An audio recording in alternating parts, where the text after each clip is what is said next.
David Glasgow Farragut, ʻfærəɡət, was a flag officer of the United States Navy during the American Civil War. He was the first rear admiral, vice admiral, and admiral in the United States Navy. He is remembered for his order at the Battle of Mobile Bay, usually paraphrased as "damn the torpedoes, full speed ahead." In U.S.Navy tradition. Early life. Farragut was born in 1801 to Geordie Farragut, a native of Menorca, Spain, and his wife Elizabeth, of North Carolina Scots-Irish American descent, at Lowe's Ferry on the Hudson River in Tennessee.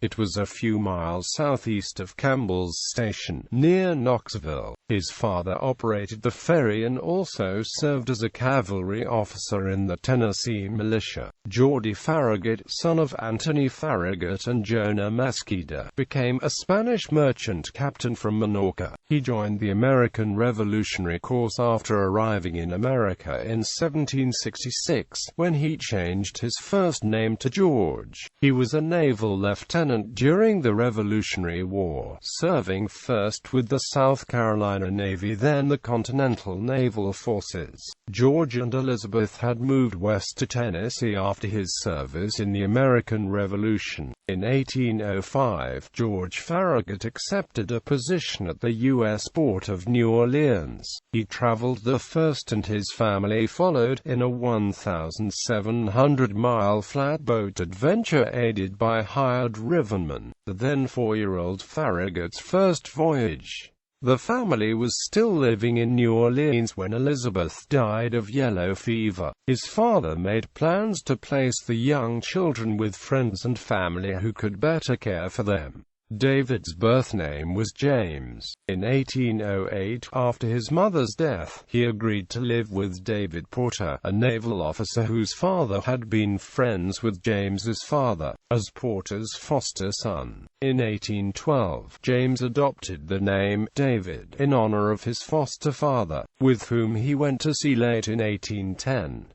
David Farragut grew up in a naval family, as the foster brother of future Civil War Admiral David Dixon Porter, and Commodore William D. Porter. Career. David Farragut's naval career began as a midshipman when he was 9 years old, and continued for 60 years until his death at the age of 69. This included service in several wars, most notably during the American Civil War, where he gained fame for winning several decisive naval battles. Through the influence of his adoptive father, Farragut was commissioned a midshipman in the United States Navy on December 17, 1810, at the age of 9.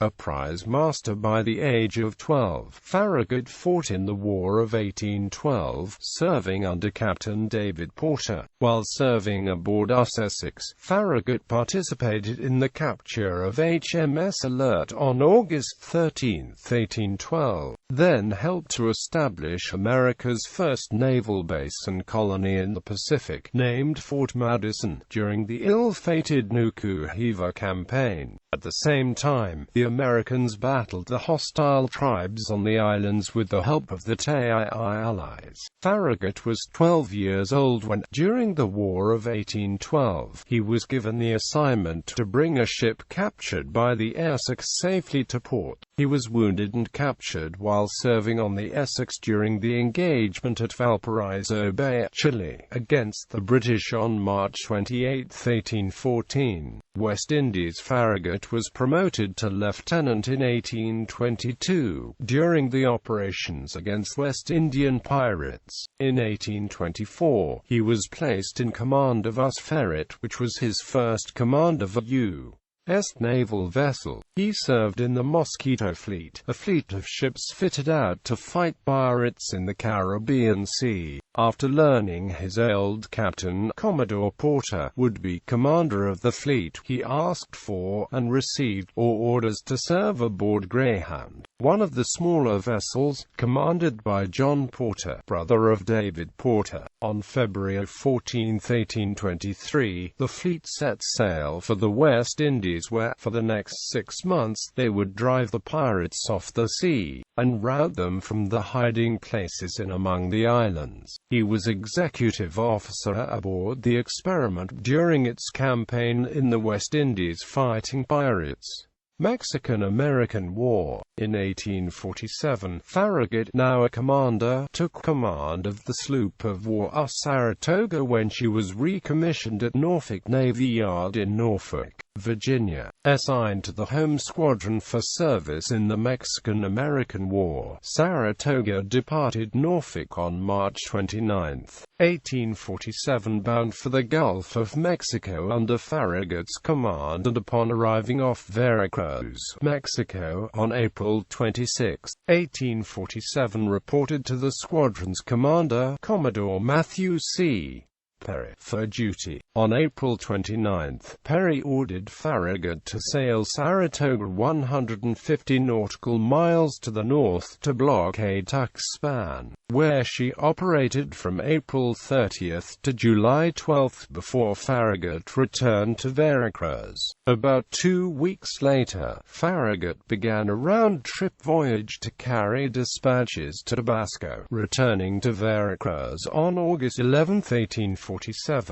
On September 1, 1847, Farragut and Saratoga returned to blockade duty off Tuxpan, remaining there for 2 months despite a yellow fever outbreak on board. Farragut then brought the ship back to Veracruz and, after a month there, got underway for the Pensacola Navy Yard in Pensacola, Florida, where Saratoga arrived on January 6, 1848, disembarked all of her seriously sick patients at the base hospital, and replenished her stores. On January 31, 1848, Farragut took the ship out of Pensacola bound for New York City, arriving there on February 19. Saratoga was decommissioned there on February 26, 1848. Mare Island Navy Yard in 1853. Secretary of the Navy James C. Dobbins selected Commander David G. Farragut to create Mare Island Navy Yard near San Francisco in San Pablo Bay. In August 1854, Farragut was called to Washington from his post as Assistant Inspector of Ordnance at Norfolk, Virginia. President Franklin Pierce congratulated Farragut on his naval career and the task he was to undertake. On September 16, 1854, Commander Farragut arrived to oversee the building of the Mare Island Navy Yard at Vallejo, California, which became the port for ship repairs on the West Coast. Captain Farragut commissioned Mare Island on July 16, 1858.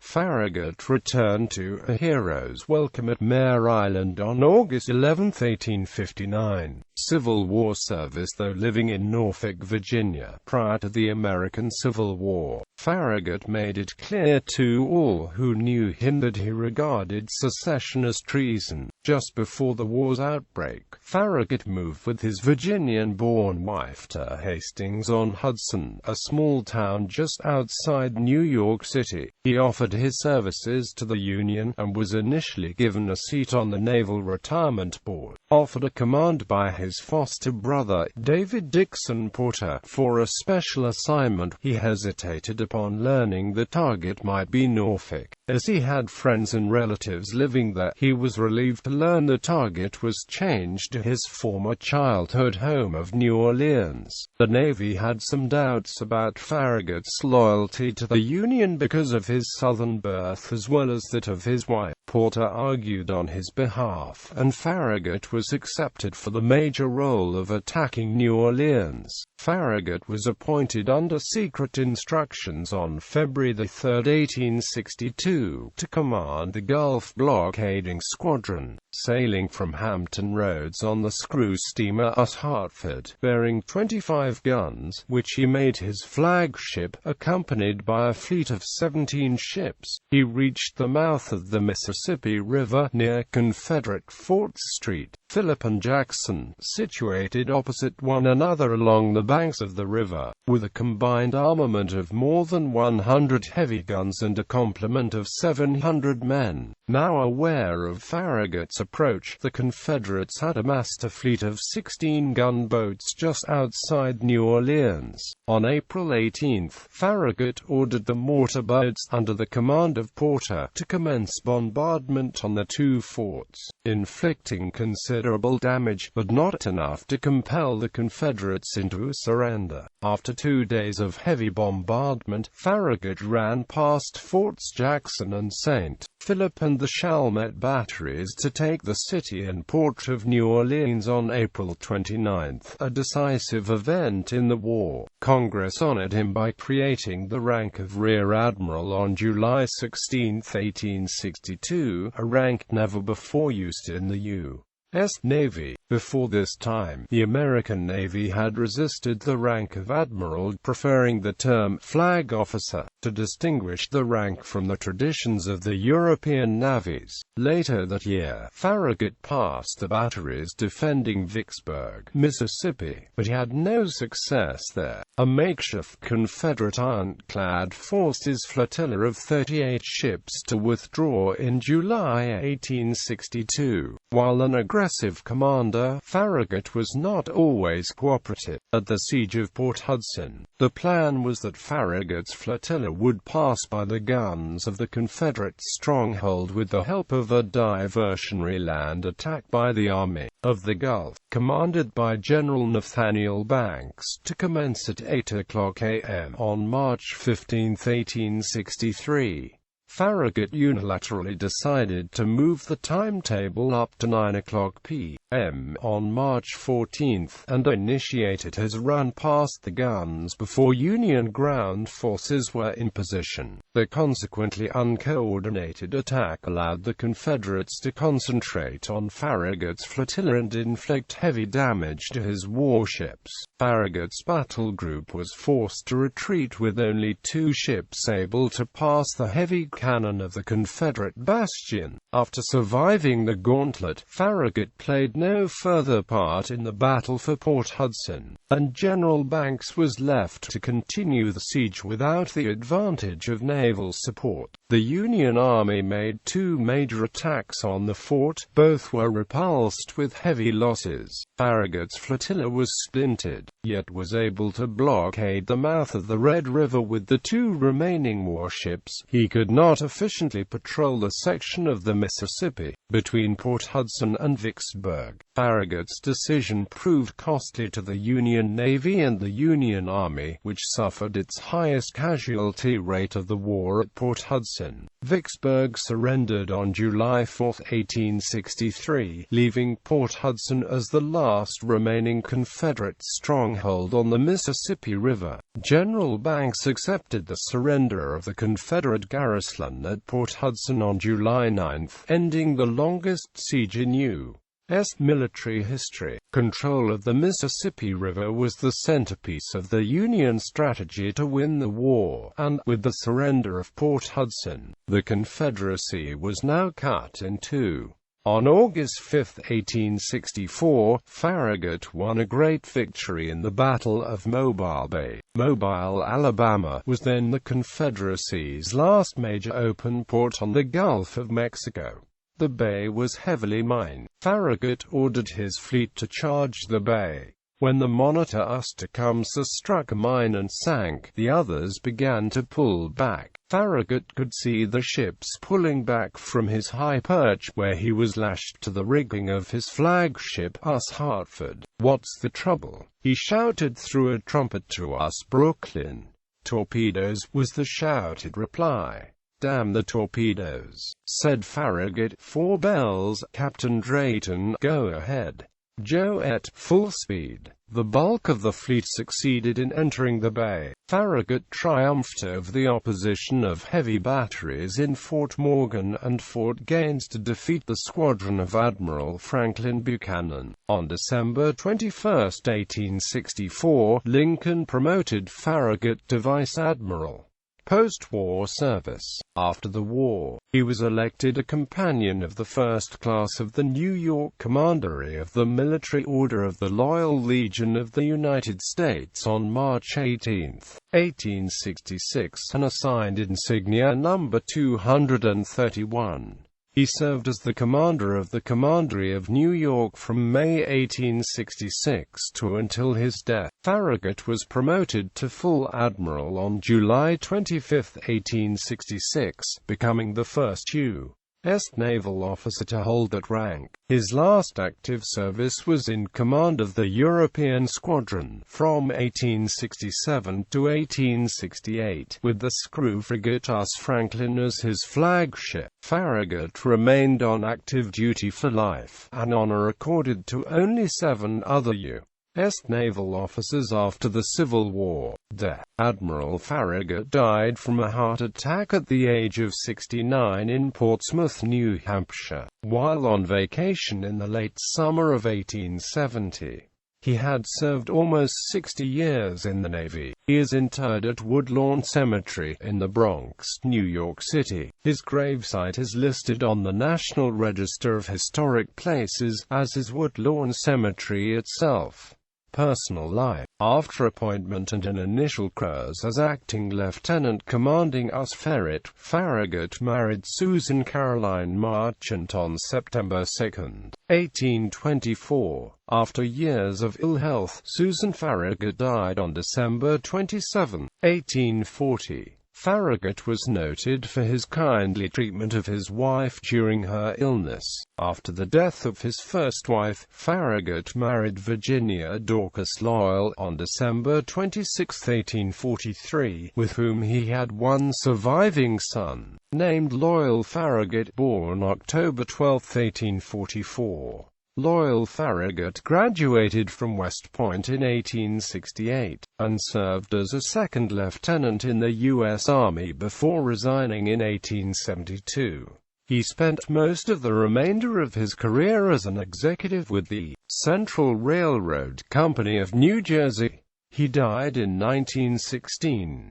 Timeline of service. December 17, 1810, appointed midshipman. 1812, assigned to the U.S. Essex. 1815 to 1817, served in the Mediterranean Sea aboard the Independence and the Macedonian. 1818, studied ashore for 9 months at Tunis.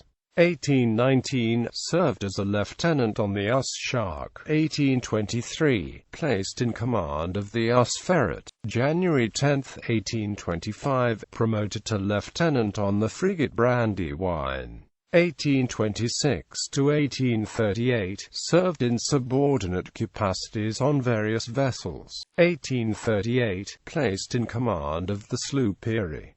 September 8, 1841, promoted to the rank of commander. Mexican-American War, commanded the sloop of war Saratoga. 1848 to 1853, duty at Norfolk Navy Yard in Virginia as Assistant Inspector of Ordnance. September 1852 – August 1853, assigned to superintend the testing of the endurance of naval gun batteries at Old Point Comfort, Fort Monroe in Virginia. 1853 to 1854, duty at Washington, D.C. September 14, 1855, promoted to the rank of captain.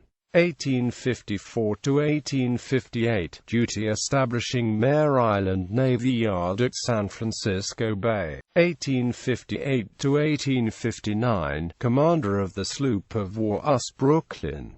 1860 to 1861, stationed at Norfolk Navy Yard. January 1862, commanded U.S. Hartford and the West Gulf blockading squadron of 17 vessels. April 1862, took command of occupied New Orleans. July 16, 1862, promoted to Rear Admiral. June 23, 1862, wounded near Vicksburg, Mississippi.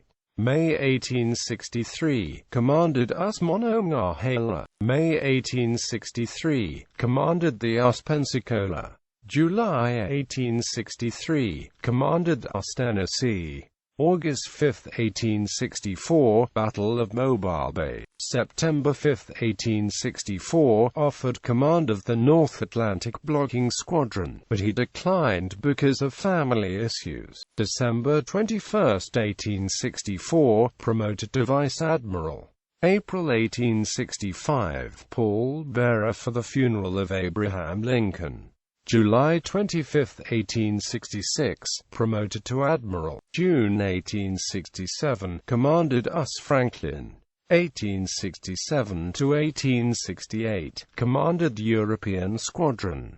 Legacy. The area formerly known as Campbell's Station, Tennessee, only a few miles from Admiral Farragut's birthplace, was renamed as the town of Farragut in his honor. Farragut Square in Washington, D.C. is named in his honor. A statue of him, named Admiral David G. Farragut, is in the center of Farragut Square. Two Washington metro stations, Farragut West and Farragut North, also share his name. There is a statue of Admiral Farragut at the South Boston Marine Park adjacent to Castle Island, and an outdoor sculpture of him in Madison Square Park, Manhattan. Two separate classes of U.S. Navy destroyers have been named for Farragut, the Farragut class of 1934 and the Farragut class of 1958. Several individual U.S. Navy ships also have been named US Farragut in his honor. Few naval officers in American history have been honored on a U.S. postage stamp, but David Farragut has been so honored more than once. The first postage stamp to honor Farragut was the $1 black issue of 1903. The Navy issue of 1937 includes a 3-cent purple stamp which depicts Admirals David Farragut and David Porter, with a warship under sail displayed at center. The most recent postage issue honoring Farragut was released from Gettysburg, Pennsylvania on June 29, 1995. Bibliography. Adelson, Bruce. David Farragut, Union Admiral. Infobase Publishing. p. 80. ISBN 0791064174. URL. Barnes, James. David G. Farragut. Small, Maynard and Amp Company. p. 132. ISBN 1592963838. URL. Midshipman Farragut, D. Appleton and Company, New York. p. 151. URL. Farragut Loyal. The Life of David Glasgow Farragut, 1st Admiral of the United States Navy, embodying his journal and letters. D. Appleton and Company, New York. p. 586. URL. Hickman, Kennedy About. Com. Admiral David G. Farragut, Hero of the Union Navy. New York Times. About. Com. Retrieved the 11th of November 2010. Houston, Florence Amelia Wilson, Blaine, Laura Anna Cowan, Mellott, Ella Dunn. Maxwell History and Genealogy, including the allied families of. Press of C. E. Pauley, Indianapolis Engraving Company. p. 642. URL. Mayon, Alfred Thayer. Admiral Farragut, D. Appleton and Company, New York. p. 333. URL. Rhodes, James Ford. History of the Civil War. Macmillan and Amp Co., New York, Boston, London. p. 467. E-book. Scholar, James. History of the Civil War, being Volume V. History of the United States of America under the Constitution, 1861 to 1865. Dodd, Mead and Ampco, New York. p. 699. E-book. Shortus, Russell, David Farragut and the Great Naval Blockade. Silver Bird Press. p. 128. ISBN 0382240502. URL. Soley, James Russell, Admiral Porter, D. Appleton, New York. p. 499. URL. Spears, John Randolph, David G. Farragut, G. W. Jacobs, Philadelphia. p. 407. URL. Stein, R. Conrad, David Farragut, 1st Admiral of the U.S. Navy, Chelsea House Publishers, p. 40. ISBN 1592963838. URL. This article incorporates text from the Public Domain Dictionary of American Naval Fighting Ships.